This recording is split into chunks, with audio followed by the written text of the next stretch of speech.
Break के बाद सी news Bharat में एक बार फिर से आप सभी का स्वागत है। वक्त हो चुका है अगले न्यूज बुलेटिन का।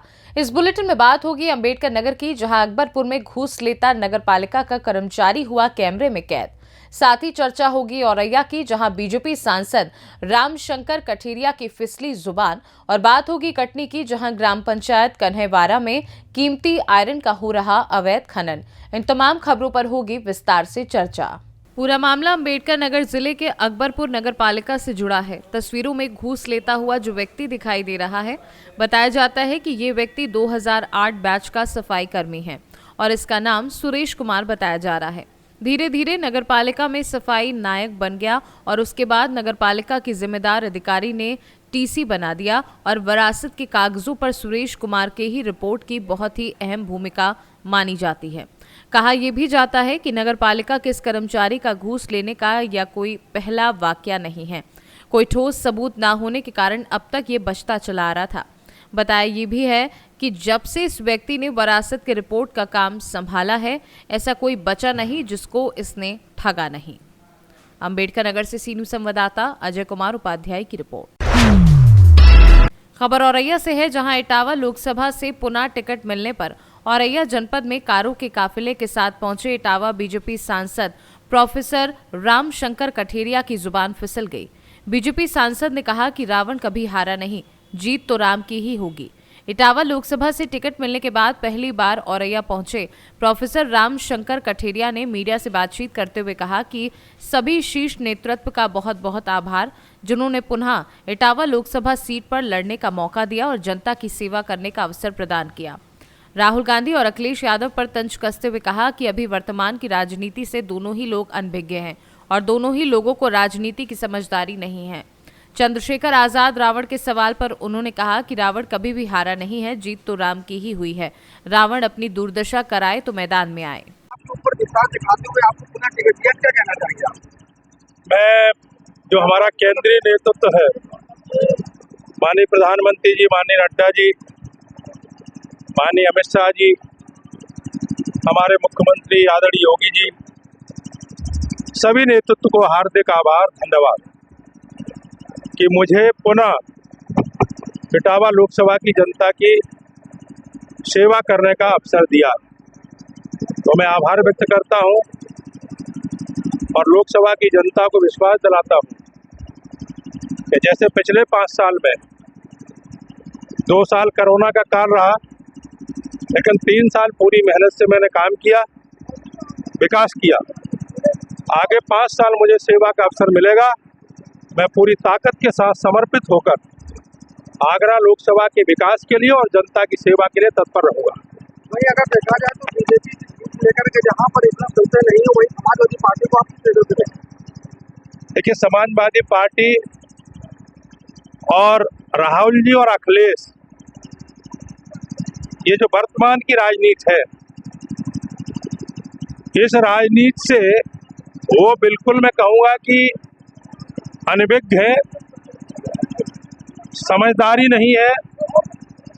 जो पॉलिटिकली समझदारी चाहिए वो समझदारी नहीं है, वो मेहनत नहीं है, वो जनता की सेवा नहीं है।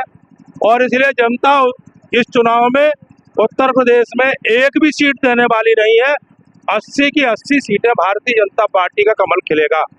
वहीं एक जानकारी ये भी मिल रही है कि समाजवादी पार्टी से इटावा लोकसभा से भीम आर्मी चीफ चंद्रशेखर रावत चुनाव लड़ सकते हैं आपके खिलाफ, क्या कहना चाहिए? देखिए, रावण तो कभी हारा नहीं, जीत तो राम ही की हो। रावण दुर्दशा कराए तो मैदान में आए, राम की तो जीत होनी है। Doctor Ramshankar Katheria, doctor Ramshankar Katheria, Kannauj Lok Sabha seat को लेकर के काफी संशय की स्थिति है, वहां से अखिलेश यादव स्वयं लड़ रहे हैं। अखिलेश यादव कन्नौज लोकसभा सीट से डर गए, नहीं आएंगे। लोकसभा चुनाव को लेकर जनता को क्या संदेश देना चाहिए? मैं ये कहना चाहता हूं कि दुनिया के सबसे लोकप्रिय नेता आदरणीय मोदी जी तीसरी बार देश के प्रधानमंत्री बनने के लिए जनता का आशीर्वाद भरपूर मिले। वो देश की तरक्की के लिए, आम आदमी की तरक्की के लिए, महिलाओं की तरक्की के लिए, किसान, बुजुर्ग, नौजवान की तरक्की के लिए और दुनिया में भारत की तरक्की के लिए वो काम करेंगे।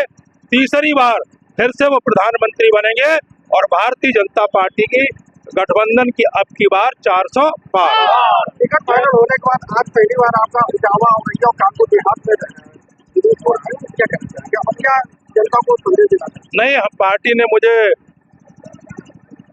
घोषित किया है, मैं जनता के बीच में आ गया हूँ आशीर्वाद लेने और मैं 2 लाख पार।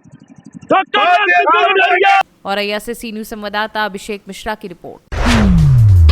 खबर भदोही से है, जहां आगामी लोकसभा सामान्य निर्वाचन 2024 को शांतिपूर्ण व भयमुक्त वातावरण में सकुशल संपन्न कराए जाने के दृष्टिगत केंद्रीय सुरक्षा बलों का 5 मार्च मंगलवार को थाना औराई पर आगमन हुआ, जहां पुलिस अधीक्षक भदोही डॉक्टर मीनाक्षी कात्यायन के निर्देश में क्षेत्राधिकारी औराई चमन सिंह चावड़ा व प्रभारी निरीक्षक औराई सच्चिदानंद पांडे द्वारा केंद्रीय बल के आगमन पर थाना औराई कोतवाली पर उनका माल्या अर्पण कर भव्य स्वागत व अभिनंदन किया गया। इस मौके पर औराई कोतवाली के समस्त पुलिसकर्मी मौजूद रहे। भदोही से सी न्यूज संवाददाता प्रदीप दुबे की रिपोर्ट।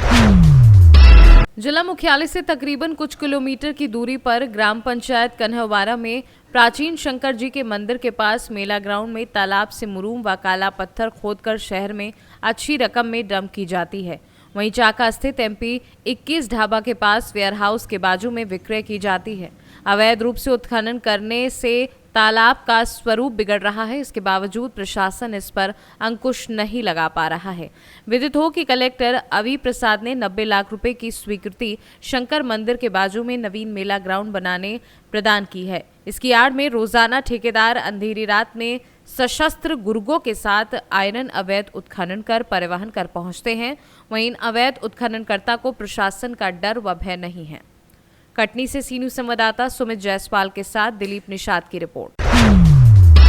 थाना कुटला क्षेत्र में अचानक पैदल गश्त करते हुए संदिग्धों की चेकिंग की गई एवं आम नागरिकों से चर्चा कर उन्हें अपना नंबर देकर ये भरोसा दिलाया गया कि उनके द्वारा दी गई सूचना पर कार्यवाही की जाएगी और उनका नाम पहचान गुप्त रखा जाएगा। ज्ञात हो कि पिछले दिनों जनसंवाद कार्यक्रम के दौरान नागरिकों ने ये प्रस्ताव दिया है कि वह पुलिस को सूचना देना तो चाहते हैं, परंतु वे अपने नाम गुप्त रखना चाहते हैं। इस बाबत थाना प्रभारी अभिषेक चौबे द्वारा अपना मोबाइल नंबर दिया गया और उन्हें भरोसा दिलाया गया कि उनके द्वारा दी गई सूचना पर उनका नाम गुप्त रखा जाएगा। कटनी से सी न्यूज संवाददाता सुमित जायसवाल के साथ दिलीप निषाद की रिपोर्ट। ये तो थी बुलेटिन की कुछ खास खबरें। वक्त है एक छोटे से ब्रेक का। ब्रेक के उस पार हम आपको और भी तमाम बड़ी खबरों से करवाएंगे रूबरू।